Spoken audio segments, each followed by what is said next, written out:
जम्मू से एक बड़ी खबर आ रही है। गृह मंत्रालय की ओर से दिए गए मॉक ड्रिल के आदेश पर प्रतिक्रिया देते हुए सेवानिवृत्त ब्रिगेडियर विजय सागर ने भारत और पाकिस्तान के बीच बड़े तनाव और संभावित हमलों को लेकर गंभीर बातें कही हैं।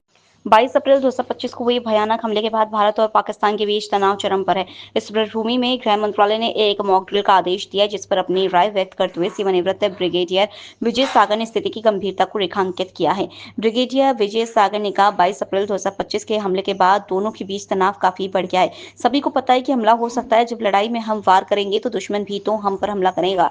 इसलिए गृह मंत्रालय की ओर से जो मॉक ड्रिल का आदेश दिया गया है, यह बहुत आवश्यक है। इससे हमारी तैयारी का जायजा लिया जा सकेगा और किसी भी स्थिति से निपटने के लिए हम कितने तैयार हैं, इसका आकलन हो पाएगा। देखिए, 22 तारीख का जो हमला हुआ है उसके बाद इस वक्त सिचुएशन ये है कि दोनों तरफ से टेंशन बहुत हाई है और सबको ये मालूम है कि इस वक्त हमला इमिनेंट है, यानी कि ये किसी भी वक्त एस्केलेशन हो सकती है into a full fledged war. अब ये एक ऑप्शन है जिसको रूल आउट नहीं किया जा सकता, और अगर ये ऑप्शन है तो ये जब लड़ाई होती है तो हम तो वार करेंगे ही, तो दुश्मन भी तो हम पे वार करेगा। उनका एयर अटैक हो सकता है, मिसाइल अटैक हो सकता है, तो वो जहां कहीं पे भी सिविल एरिया में अटैक होता है हिंटरलैंड के अंदर, तो वहां पे जो लोगों की जान और माल की जो हानि है वो निश्चित है। अब उस हानि को कैसे कम किया जा सके, और दूसरा मैं आपको ये बता दूं कि जो लड़ाई लड़ते हैं वो देश की सेनाएं अकेले नहीं लड़ती हैं, वो सिविलियंस भी साथ लगते हैं, पूरा देश लड़ाई लड़ता है। और इसीलिए हम कहते हैं कॉम्प्रिहेंसिव नेशनल पावर।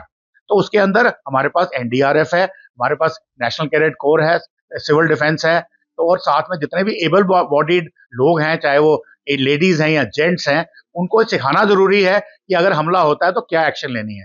सबसे पहले जो एक्शन करते हैं, जब हम इंटरसेप्ट करते हैं हमारे रेडार्स, चाहे दुश्मन का जहाज हो या दुश्मन की मिसाइल हो, तो वो पहले देखते हैं, उनकी वार्निंग दी जाती है। तो सबसे पहले सायरन बजाया जाता है आपको वार्न करने के लिए कि देखिए हमला होने वाला है।